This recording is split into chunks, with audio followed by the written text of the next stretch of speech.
Time now for our political panel. Yesterday, we brought you an experiment by a documentary maker who posed as a 13-year-old girl on Instagram with the teen security settings on. These are the new teen security settings. And this, after just 4 days, without searching for anything, is what she was served up.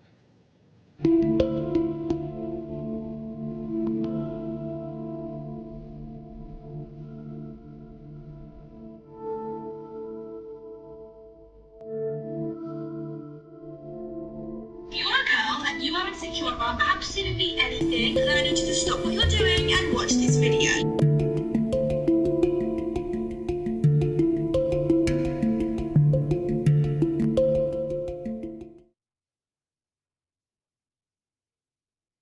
Now, the government is looking at banning under-16s from using social media. Our political panel this morning, Chlöe Swarbrick from the Greens and Nicole McKee from ACT. Morena, good morning, team. Good morning, Ryan. Good morning, Chloe. Good to see you both. Now, I'm not sure, just in case you couldn't see the footage that we were showing there, a lot of content to do with anorexia, to do with anxiety, to do with depression, just stuff that you wouldn't want a young person to be looking at, especially if they're not even searching for it. This is a 13-year-old, a documentary maker posing as a 13-year-old. Nicole, you don't support a ban for under-16s on social media, the ACT Party. Can you tell us why? Well, it's quite simple, Ryan. How do you enforce it? How do you go about having a piece of legislation where you can actually make it work? We think it actually comes down to education, about parents taking control and telling their children what they can and cannot or should not be looking at.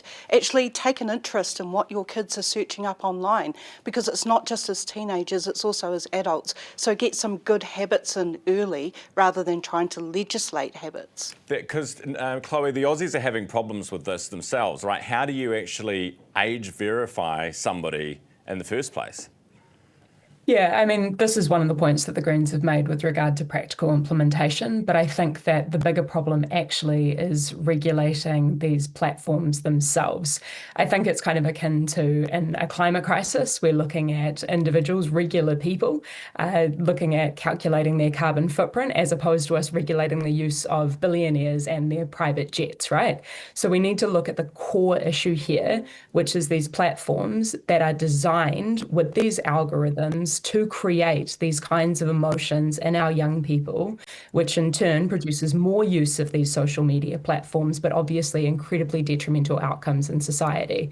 So the focus needs to be put squarely on those who are benefiting from doing exactly this. Do you know what's interesting? Overnight, Donald Trump, and this is why people are maybe a bit timid to move, but overnight he has said, once again, if you tax or regulate American tech companies, we'll tariff you. Chloe, what do you say to Donald Trump?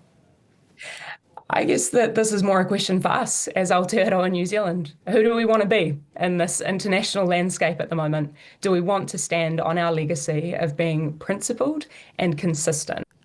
Because we don't get to, particularly in the context of everything else going on in the world at the moment, and obviously the United States of America's complicity in what is currently unfolding in Gaza with the genocide.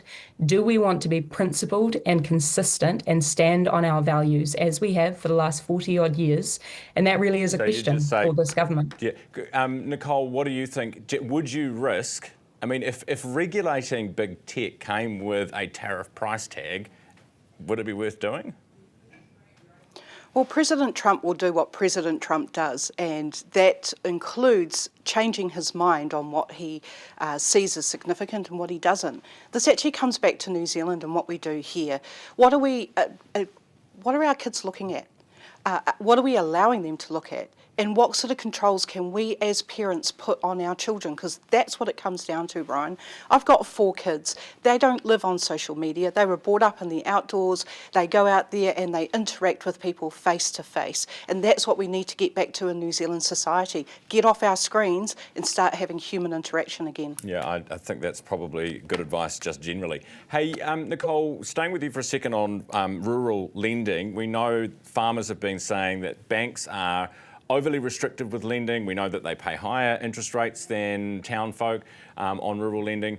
but also that there are particular types of lending that banks are starting to shy away from, climate-related stuff, and they want something done about it. There's the Select Committee report on banking that's looking at this too, has been looking at this. What do you say about whether banks should be forced to lend on potentially, climate-related or climate-inducing practices? Well, we have fully supported Mark Cameron, Member of Parliament for the ACT Party, who led the rural banking inquiry. And if the banks are going to do anything, it's start listening to the sector. The rural banking sector have told us it's too difficult, it's too cumbersome, they don't find support and they want to get motivated and get going. So we need to have banks that will allow competition, that will support our farmers and our rural sector so that they can grow, because when they grow, New Zealand grows. And this is really important for our economy. Yeah, but if a bank doesn't want to lend to somebody, isn't that their prerogative? Well, they have to look at where it is that they're going to put their finances into, what are they going to invest in. And I think that New Zealand and our rural sector is a good start, because they are the ones that get us through these crises that we have that intermittently affect New Zealand. We are at the bottom of the world. So the banks need to have a good look at where they are investing and who they're investing in. Chlöe, do you think that it should be up to the banks? I mean, clearly they're making some calls that are agitating some in the rural sector. What do you think about the bank's decision and their prerogative to do it? Yeah, let's just be straight up and honest about this situation. This is not some woke bank's agenda. This is very much merciless capitalism. This is commercial decision making based on risk-weighted decisions, effectively. So I guess that really does beg the question, when Nicole's using those strong words about what the banks have to do and their considerations for the rural sector, what obligations, what responsibilities, what rights does that actually mean in practice, right? Are we going to legislate and require that our banks are lending in these kinds of situations? But what I found quite disappointing... What is a very good outcome? What is a good outcome is that we have ideas that have come from this report that we will look to implement, especially if it means cutting red tape for the rural sector. Okay, we'll get back to Chlöe for a sec. Yeah, sorry. All I was saying is that the sitting on the Finance and Expenditure Select Committee during this banking inquiry, I have to be honest with you, Ryan, I was really disappointed with the outcomes that we got to, right?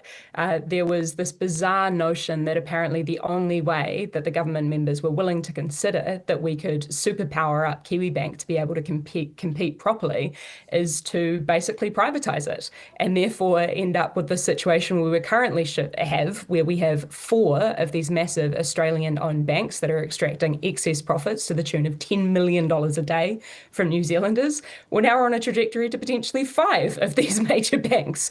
We're also not dealing with any of the structural issues in terms of structural separation between the retail banks, the clearing banks and infrastructure, like we did in breaking up the telecommunications sector with Chorus years ago. Yeah. So there were huge opportunities here that were unfortunately missed. And once again, it's a lot of politicians with a lot of big talk and not a heck of a lot of action. Speaking of politicians and big talk, I saw this interesting article yesterday from the United States. The Democratic Party in the US is being told to cut, quote, woke words and phrases from its vocabulary because they alienate voters.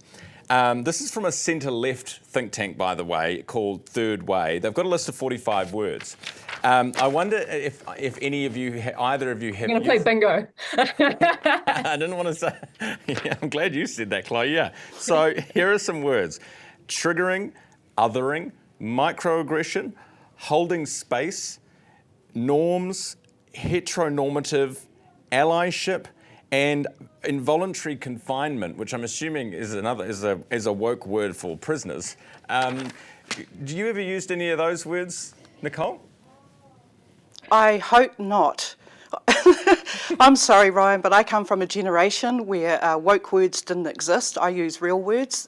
They work very, very well, and I think they're words that people can understand, and I really want to stick with those ones. Woke can go. Chlöe, you are guilty of a lot of this.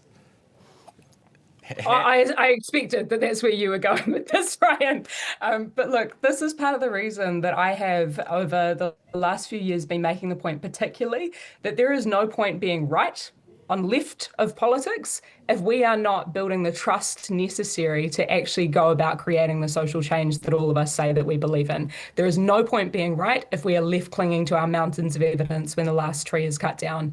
So I do think, of course, there's some meaningful and useful insights and debates that could be had around the kind of language that we are using, but let's come back to material reality. And material reality tells us that we have wealth inequality in this country that rivals, the aristocracy effectively. We need to deal with redistributing that so that everybody has the opportunity to participate in building a good life. And that's why the Greens are proud of the solutions that we've put on the table with the likes of our budget and fiscal strategy and industrial strategy. You admit, I probably shouldn't do it. And then the next bit is like material reality. What does that even mean?